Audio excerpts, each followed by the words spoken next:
Let's make a plan today, chess kids. We're going to focus on three things you may have heard your coach tell you in real life. Always start by looking at checks and captures. And then the third thing we're going to focus on are threats. Checks and captures are the two most forcing kinds of moves in chess. Take a look at our chessboard here. I've set up a really complicated position because I'm going to ask you to count how many different checks does white have. You're definitely going to need to pause your videos to figure this one out. What number did you come up with? 5? 7? 10? Nope, gotta go higher. I believe there are 13 different checks for white. Let's count them all. The bishop can go here, that's 1. And then 2. How about the rook? The rook can go here and here. That's 3 and 4. Now this knight actually can't give check, but this knight can on b2. This knight can go here or here. I believe we're up to 6. Now we have to get to the queen. She's got a lot. She can go here, 7, here, 8, 9, 10, 11, 12, 13. I hope I didn't miss any. 13 different checks. If you found all 13, you are going to do very well in the lesson following this video. The reason it's so important to look at all your checks is because sometimes one of those checks might actually be checkmate. Now, instead of going through all 13 with you, how about you pause your videos one more time and try to figure out which one gives mate. There's only one. The only move to give checkmate is queen to f5. If you study the board carefully, you'll see there's no way for black to move, block, or capture. Take a look at this unbelievable chess position. This is more of a joke than anything. It probably won't make you a better chess player, but maybe it will. The goal here is to give checkmate in one move, and the person who invented this problem made it pretty hard for us. A lot of moves that look like they deliver checkmate don't quite get the job done. For instance, if you try to promote this pawn to create a double check, well, that pawn was actually pinned to your own king. Kind of hard to see that, but that was the point of the puzzle. So, if you'd like, pause your videos, don't spend too long on it, but if you want to have some fun, try to figure out how white can give mate in one move. You've got to look at all of his checks. What move did you come up with? Did you think it was the move knight to g6? That almost works, but you forgot about this bishop lurking to take your knight. I'm not going to go over every check, that would take up a lot of time, but I will show you the correct answer. Queen to a3 is checkmate. Black's queen cannot block because it's actually pinned by the rook. Pretty sneaky there. Okay, that was just for fun, but if it forced you to look at all of white's checks, then it kind of did its job. Let's move on to our next one. We're done looking at checks. Now we're going to focus on captures. Here, if you're the white team, you might be thinking about playing the move knight to d5 because you're focusing on one capture, the knight taking your knight back.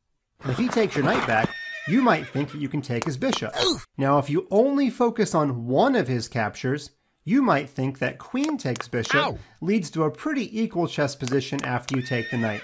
It looks like everybody there got 6 points off the board. But remember, you've got to look at all of your captures. Was there a better capture that black could have played? Well, actually there was. It's the same piece, but he's going to capture with something different. If black takes with the knight instead, black saves his knight and gets your bishop off the board. If you count the points on the board, looks to me like black has an extra knight. So there, white lost points because he didn't look at all of his opponent's captures. Let's move on. We've looked at checks, we've looked at captures. The third thing down the line is threats. That's the third most type of forcing move in chess. You need to look at all of your threats every single turn. Now this one's tricky because you might start by looking at the check, which is an okay move. Then you might move on to looking at captures, also an okay move. But I also want you to look at threats. Even threats that might at first look kind of silly are worth your time. So let's broaden our brains here and play this move rook to a8. It does threaten the queen after all, the most important kind of threat you can make. The question is, of course, what happens if the queen takes the rook? Well, we have a trick waiting for him. If he takes the rook, then his king and his queen are lined up. Bishop to f3 is a very nice skewer, and we're going to pick off his queen on the next turn. Now, he didn't, of course, have to capture our rook, but let's say he plays a different move. What if his queen goes here? Can you find a different skewer? I'm sure you found the move rook to a6. That was an easy one. Let's give him a new move. What if he plays the move queen to d5? This time, a pin is what's needed.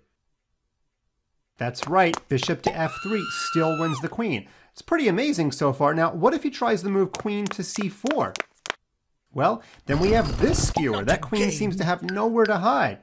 What if the queen tries the move h7? Again, I'm going to ask you to focus on some threats. The amazing threat bishop g6 traps the queen. It first looks like we're just going to lose a bishop, but the whole theme here is we keep on making more and more skewers. We're not quite done. You're probably yelling at your screen saying, hey, Funmaster Mike, what about queen to a2?